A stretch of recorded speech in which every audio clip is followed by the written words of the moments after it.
Hello, Susannah here from the Good Property Company. Cup of tea. I'm waiting for a friend to arrive and we're going out for tea.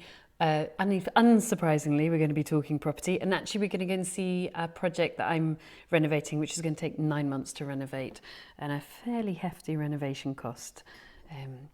So I shan't tell you the amount because it's like, oh dear. Anyway, this video is about investors.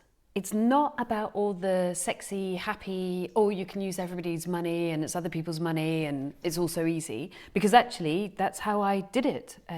So I really want to encourage you in a very responsible way to consider bringing in the resource of money. This one is about how I can help you avoid skint elbows and skint knees, i.e. pain. So investors, there are two types of investors that you must avoid. You've got your prima donna. Basically, how high can you jump? And the answer is, sweetheart, no, I did not jump out of corporate to jump to someone else's tune. I want to behave in a respectful manner to you, and I hope you behave in a respectful manner to me, but no, I ain't jumping around you guys. And then the second one is kind of sadder. It's the non-committals. So let me just go back and explain them. Your prima donna is very much me, and me, you know. There's more than a tiara sat around that baby. And the prima donna investor is going to expect you to jump around them, expect you to deliver to them, expect you to be on call, literally 24 hours a day, 9 o'clock at night. You should be phoning me because I lent you money. No, this is a business transaction. I am responsible and we are doing a business agreement, and I certainly don't phone people at 9 o'clock at night. And they will very much want to be me, I get your attention first.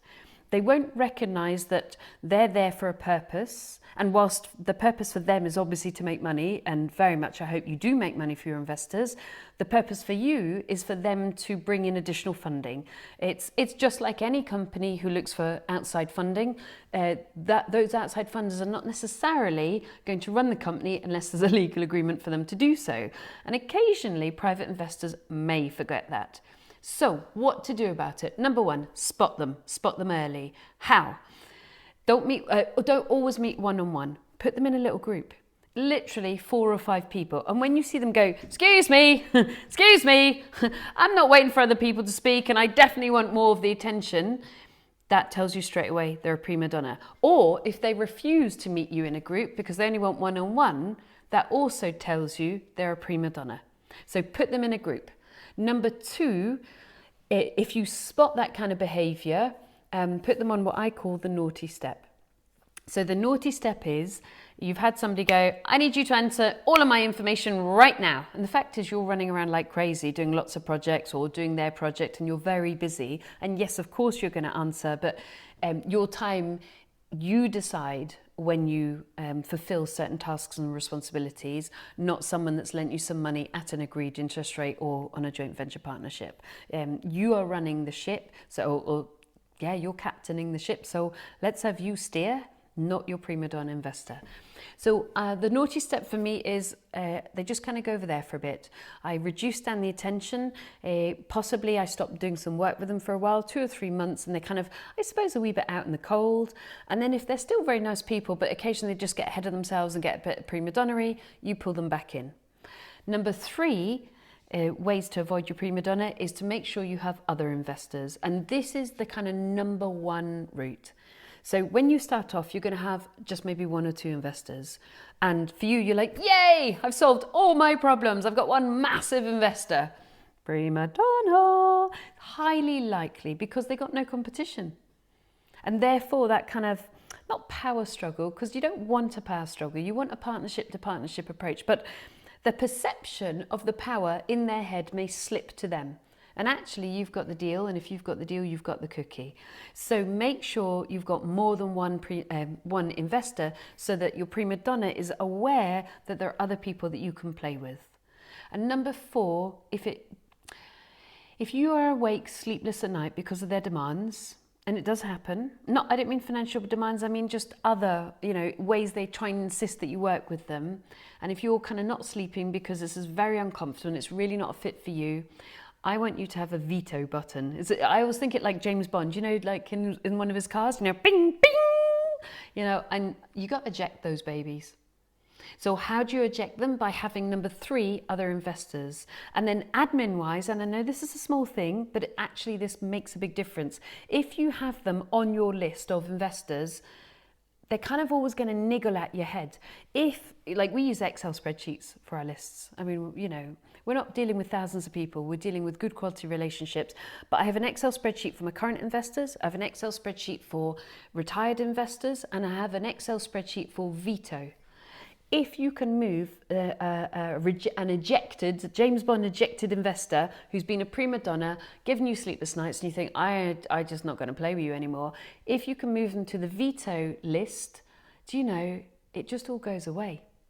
So number 1 is your prima donna investors, and I want you not to work with those guys or bring in other people to play with or put them in the naughty step so that actually they chill out, they realise they need to kind of maybe have a few more manners, and then you can play with them again. Number 2 is the non-committals, and I find that really sad because you've got a deal, your investor has some money, both of you can make money, and particularly for them, they could make really good money.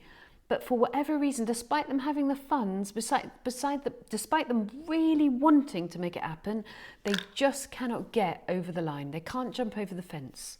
And that is why quite a lot of sourcing companies, including ours when we ran one, put in a pay barrier, because it makes most non-committals bounce off. Because a non-committal, Beyonce, if you liked it, you should have put a ring in it. They just ain't going to commit.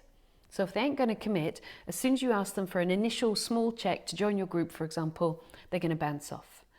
And if they do commit and you're selling a deal to them or you're doing a deal and you have a fear that they're a non-committal, then put in some requirement for them to pay something up front. Not huge, you're not going to run away with it, but something up front so that they've gotten used to paying a check.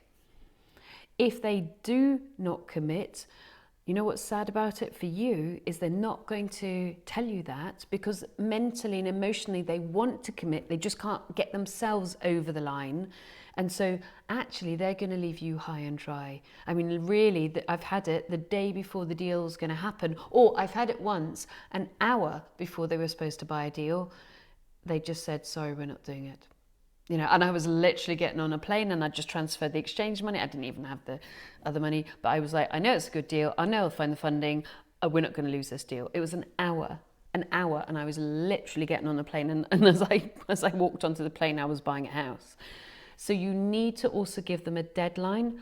And even though every fiber of your body is saying, please do it, because this is good for you and good for me, you need to stick by your deadline and respectfully say, I'm so sorry, you had a deadline, you've missed it, I'm now going to play with some other people. So there is the 2 types of investors that will give you heartache, and I want you to avoid them. Number 1, your prima donna. Number 2, your non-committal. I hope that's useful. Good luck in property. Subscribe to our channel, somewhere there's a button. And also have a look at our website. We've got loads of really good stuff on there. We really filled it full of content for you guys. And that is thegoodpropertycompany.co.uk. See you soon. Bye.